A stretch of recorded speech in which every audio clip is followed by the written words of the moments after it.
सभाध्यक्ष महोदय, जनताबाट अनुमोदित भएर आउनुभएका सम्पूर्ण माननीय सदस्यहरूलाई यो सम्मानित सदनमा हार्दिक स्वागत गर्न चाहन्छु। यो संसद राष्ट्र निर्माणका शहीदहरूदेखि जेएनजी शहीदसम्मका बलिदानको सन्तान हो। म ती सम्पूर्ण शहीदहरूप्रति शिर झुकाएर श्रद्धापूर्वक श्रद्धाञ्जली अर्पण गर्दछु।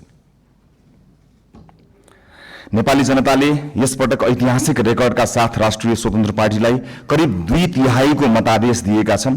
म जनतालाई आभार मात्र प्रकट गर्दिन, यही रोस्ट्रमबाट प्रतिज्ञा गर्छु, यो मतादेशको गुण हामी जिम्मेवारी पूरा गरेर तिर्नेछौँ।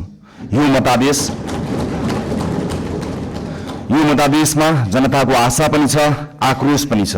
मलाई थाहा छ हामीले पाएको मत समर्थनको मात्र होइन, परिवर्तनको मत हो। हामीलाई जनताले दिएको म्यान्डेट सिंहदरबार चलाउन होइन, सिंहदरबार बदल्न हो। म गर्वका साथ भन्न सक्छु हामीले बदल्न सुरु गरिसकेका छौँ। सभाध्यक्ष महोदय, सत्तारूढ दलको सभापतिका रूपमा अब हामीले बोलेर मात्र पुग्दैन।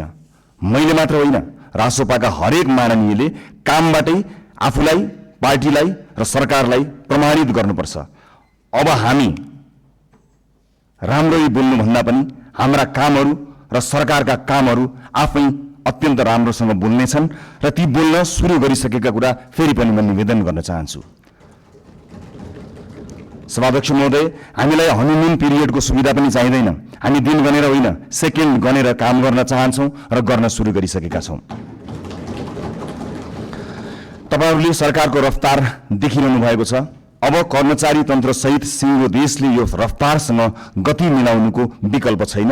हामी आफ्ना मात्र होइन, जायज छन् भने विपक्षी दलका चुनावी प्रतिबद्धताको पनि स्वामित्व लिन तयार भएर आएका छौँ र यसको सार्वजनिक घोषणा हामीले गरिसकेका छौँ। सभाध्यक्ष महोदय, सरकारका प्राथमिकता, योजना र दिशा सविस्तार सम्माननीय प्रधानमन्त्री ज्यूबाटै आवश्यक परे बोलेर र आवश्यक नपर्दा नबोलेरै कामबाट प्रस्तुत हुने कुरा पनि म सम्मानित सदनलाई जानकारी गराउनेछु। र म आज केवल केही राजनीतिक विषयमा प्रवेश गर्न चाहन्छु। सभाध्यक्ष महोदय, यो सम्मानित संसदमा यसअघि पनि पटक पटक एकल बहुमतका सरकार नबनेका होइनन्, तर ती सरकारहरू इतिहासका अङ्क बने, इतिहास बदल्ने औजार बन्न सकेनन्। किन सकेनन्? दृष्टिकोणमा समस्या थियो कि प्राथमिकतामा, पारदर्शिता र जवाफदेहितामा कमजोरी थियो कि कार्यान्वयनमा? किन अवसरहरूलाई परिणाममा बदल्न सकिएन? हामी इतिहासबाट सिक्न लाज मान्ने छैनौँ। जनताले अहिले हामीलाई दिएको विशाल बहुमतको इतिहास यो पनि फेरि गुमेको अवसर भनेर लेखियो भने हामी कलङ्कित हुनेछौँ। हामीलाई त्यो मन्जुर छैन। रासोपाका साथीहरूलाई म सम्झाउँछु, हामी यहाँ प्रश्न सोधेर आएका हौँ। अहिले बस्ने ठाउँ फेरि होला, तर आज पनि ती प्रश्नहरूप्रति हाम्रो नैतिक जिम्मेवारी उस्तै छ। अब साबित गर्नु छ कि हामीलाई केवल प्रश्न सोध्न मात्र आउँदैन, उत्तर दिन पनि आउँछ। समस्या देखाउन मात्र होइन, समाधान खोज्न पनि आउँछ। प्रतिपक्ष दलहरूलाई मेरो विनम्र आग्रह छ, हामीमाथि 24 घण्टा निगरानी गरिदिनु होला। शासनमा तपाईँहरूको लामो अनुभव छ, हाम्रा कमजोरी उजागर गरिदिनु होला, गल्ती देखाइदिनु होला। यदि हामीले बाटो बिरायौँ भने सच्याइदिनु होला। यदि हामी जनताबाट टाढा हुन खोज्यौँ भने हामीलाई जनताको आवाज सम्झाइदिनु होला।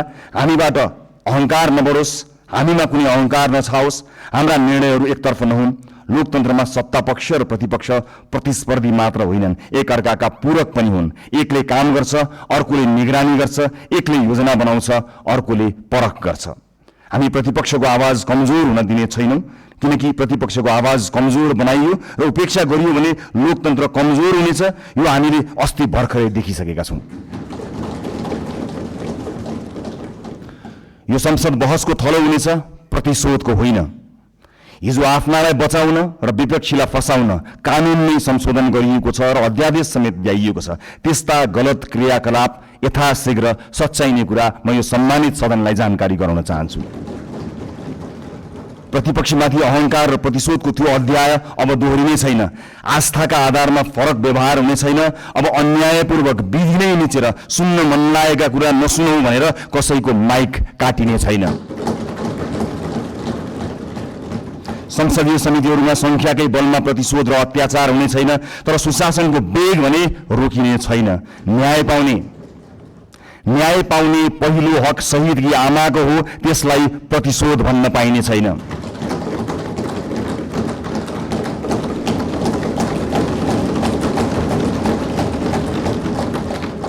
यो सरकार जेनजी विद्रोहको पनि सन्तान हो। हिजो संविधान र कानूनको आवरणमा नेता र पार्टीका सिफारिसबाट नियुक्ति लिएकाहरूले स्वैच्छिक रूपमा राजीनामा दिँदै विधिको पालना गर्नमा सहयोग गरिदिनु हुन म अपिल गर्न चाहन्छु। सरकार नयाँ नीति, कानून, मापदण्ड र मान्यताका आधारमा स्वच्छ र प्रतिस्पर्धात्मक नियुक्ति प्रक्रिया लागू गर्न चाहन्छ। हिजो नियुक्ति लिएका सार्वजनिक सेवा र निकायका पदाधिकारीहरूले स्वेच्छाले मार्ग प्रशस्त गरिदिनु हुनेछ भन्ने अपेक्षा पनि गर्दछु। सभाध्यक्ष महोदय, छिमेकी राष्ट्र र मित्र राष्ट्रसँगका सम्बन्धलाई सडकमा लैजाने र सत्ता छाड्न परेपछि विदेशी चलखेल भन्ने गैर जिम्मेवार र सस्तो खेल अब हुने छैन। प्रतिपक्षलाई समेत साथमा लिएर हामी मित्रवत, सहकार्यपूर्ण र पारदर्शी परराष्ट्र नीति तय गर्नेछौँ। त्यो रणनीतिक र दीर्घकालीन सोचमा आधारित हुनेछ। व्यापार, लगानी, शिक्षा, पर्यटन र प्रविधि मैत्री हुनेछ। त्यसले पहिला राष्ट्रहित र त्योसँगै अन्तर्राष्ट्रिय सम्बन्धमा विश्वास र स्थायित्व सुनिश्चित गर्नेछ। स्वदेशी र विदेशी लगानीकर्तालाई यही रोस्ट्रमबाट मेरो अपिल छ। अब नेपाल लगानीका लागि पूर्ण सुरक्षित छ, किनकि राजनीतिक स्थिरता, कानुनी सुरक्षा र पारदर्शी प्रशासनको हामी ग्यारेन्टी गर्छौँ। प्राकृतिक स्रोत र युवा जनशक्तिको यो देशमा अभाव छैन। म गैर आवासीय नेपाली दाजुभाइ दिदीबहिनीहरूलाई अपिल गर्छु, नेपालमा केही गरौँ। तपाईँ नेपालको आर्थिक विकासमा जोडिनुहोस्। हामी एक पटकको नेपाली, सधैँको नेपालीको बाचा पूरा गरेरै छाड्छौँ। नेपालको विकाससँग तपाईँको पुँजी, सिप, अनुशासन र आत्मविश्वासलाई जोड्न जे गर्नुपर्छ हामी त्यही गर्छौँ, जसरी पनि गर्छौँ। तपाईँहरूको लगानी सुनिश्चित बनाउनेछौँ, तपाईँहरूको सम्मान सुनिश्चित गर्नेछौँ। देशभित्र म निजी क्षेत्रलाई पूर्ण आश्वस्त पार्न चाहन्छु। बिचौलिया र माफियाहरूले बिगारेको व्यावसायिक वातावरण हामीले सुधार गर्न सुरु गरिसकेका छौँ।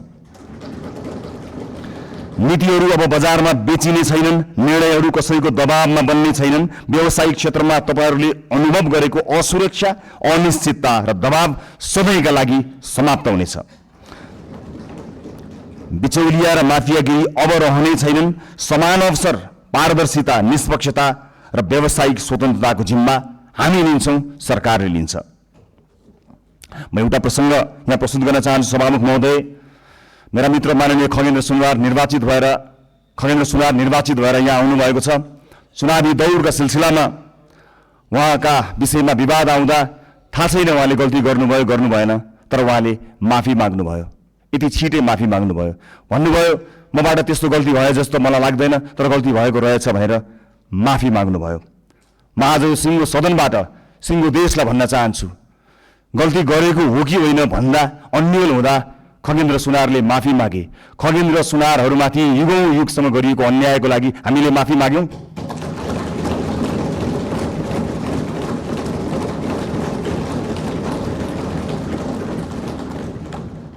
यो देशको दलित समुदायलाई मैले आज सार्वजनिक क्षमा याचनाका साथ केही भन्नु छ। यो सरकार शताब्दीदेखिको विभेदको, अन्यायको, अत्याचारको इतिहाससँग पहिलो पटक सामूहिक र सार्वजनिक माफी माग्दैछ, त्यो पनि यो सदनबाट।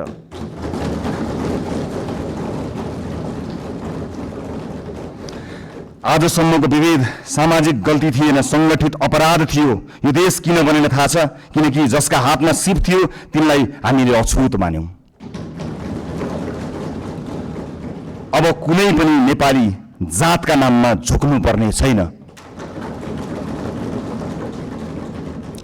म सिङ्गो पार्टी, सम्माननीय प्रधानमन्त्रीज्यू, सरकारको तर्फबाट पनि माफी माग्छौं र यो माफीको मूल्य अब न्यायले गर्नेछ भन्ने कुरा पनि सुनिश्चित गर्न चाहन्छु। यो रोस्ट्रमबाट मैले आमा र दिदीबहिनीहरूलाई पनि केही भन्नु छ। यो देशमा तपाईहरूले सबैभन्दा धेरै जिम्मेवारी बोकेर पनि सबैभन्दा कम अवसर पाउनुभयो। घर सम्हाल्नुभयो, परिवार बचाउनुभयो, समाज चलाउनुभयो, तर त्यसलाई काम मानिएन। महिलालाई अवसर अब अनुग्रह होइन, अधिकार हुनेछ।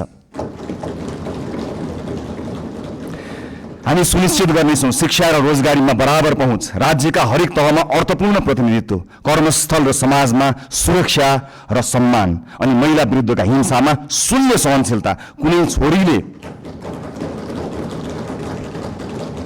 कुनै छोरीले अब आफ्नो सपना सानो बनाउनु पर्ने छैन। अबको यात्रा केवल समानताको होइन, सशक्तिकरणको हुनेछ। सँगसँगै ज्येष्ठ नागरिकहरूको आर्थिक सुरक्षा, सामाजिक कल्याण र आत्मसम्मान पनि हाम्रो कर्तव्य हुनेछ। आजको संसदको जनादेशका वास्तविक रचयिता हुनुहुन्छ वैदेशिक रोजगारमा रहेका नेपाली दाजुभाइ दिदीबहिनीहरू। यो देशमा आजसम्म सधैँ तपाईहरूले पठाएको रेमिटेन्सको कुरा भयो, तर आज म पैसाको होइन, तपाईहरूले तिर्नुभएको व्यक्तिगत मूल्यको कुरा गर्छु। परिवारबाट अलगिनु भयो, आमा बुवाको साथ गुमाउनु भयो, कलिला छोराछोरीको बाल्यकाल गुमाउनु भयो, चाडपर्वको रमाइलो, परिवारको माया, आफ्नो गाउँघरको न्यानोपन गुमाउनु भयो।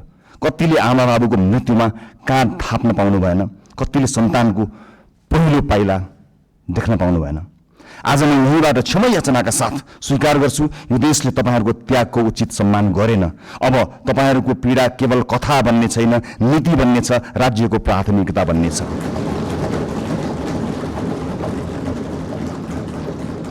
बिचौलिया र श्रम माफिया अब कारबाहीका भागीदार हुनेछन्। अबको नीति तथा कार्यक्रम र बजेट तपाईहरूको हुनेछ। खाडी क्षेत्रमा अब जाने हाम्रा राजदूतहरू बिचौलियासँगको डिनर टेबलमा होइन, श्रमिकका शिविरहरूमा भेटिनेछन्। मैले युवा साथीहरूलाई विशेष अपिल गर्नु छ, यो परिवर्तन पनि तपाईहरूको हो, यो सरकार पनि तपाईहरूको हो, यो संसद पनि तपाईहरूको सङ्घर्ष, तपाईहरूको आवाज र तपाईहरूको विश्वासको परिणाम हो यो संसद। तपाईहरूलाई दक्ष र आत्मनिर्भर बनाउन, रोजगारी र उद्यमशीलतासँग जोड्न, नवप्रवर्तन र नेतृत्वका अवसरहरू पैदा गर्न सरकार प्रतिबद्ध छ।